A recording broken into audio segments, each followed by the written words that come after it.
Hey guys, you're back with Armchair Engineer 85. Just wanted to do a little video of something that I really enjoy. I love tool hacks or tool little tricks, things that it's like, you know what, I never stopped to consider that.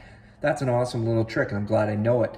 That's one thing I love. The other thing I love is obscure tools, like, you know, one-trick pony tools or tools that you may not use often, but when you need them for what their intents and purposes are, you know, you're really glad you have them, like that spring installation and removal tool that I showed you guys in the last video. Anyways, what we're going to do today is I'm going to show you a prying technique with a screwdriver. Now, I'm going to get flamed. People say you never use a screwdriver for prying. Okay, I totally agree with that. If you have a pry bar, small pry bars, definitely use that. But not many people have that, and sometimes you just find yourself in a situation. Number one, don't use a small screwdriver or you end up like this one right here. I don't know if the video can show it. Yeah, there you go. This wasn't done by me. I found this at my brother-in-law's cottage and he gave it to me, but obviously you can see here, this was used for prying and this is a small screwdriver and you don't want to do that because once you bend it like this, now when you go to rotate, as you can see here, it's not rotating in a perfect axis. So if you ever try to use this for a flathead, it's going to be really annoying and it's going to test your patience. So you want to do it. If you have to pry, use a bigger screwdriver like this. Here's a bigger flathead. And you know, if you have to pry something big, don't do it. It's just for, you know, small little pry jobs. That's not going to overwhelm the flathead screwdriver because you don't want to wreck these. They're expensive. This size here, I don't even know if I would use it. Like I said, it'd have to be something really light. But anyways, the point is, let's say you have something, you have to pry something small, and it's in a tight space like this.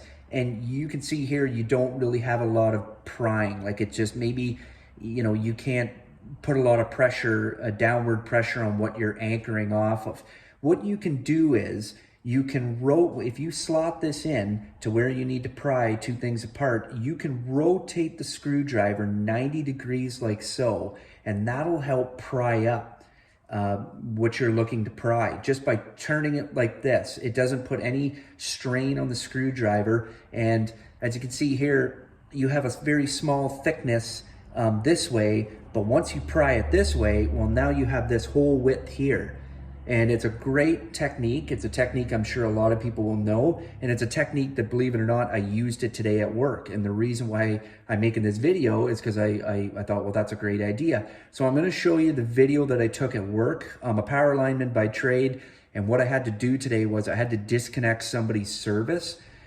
And the wire that I had to basically get the bolt cutters in to cut, it was really tight and I didn't want to cut both wires.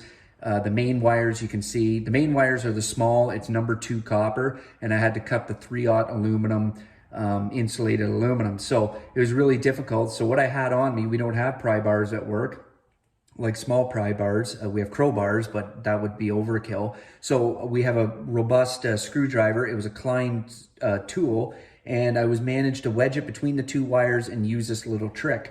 Now I had to do this one-handed because I was up in the bucket truck, and you know, but two-handed I would have been able to do it a lot easier, but you can even see one-handed how I was able to do it. So let's have a look at that video.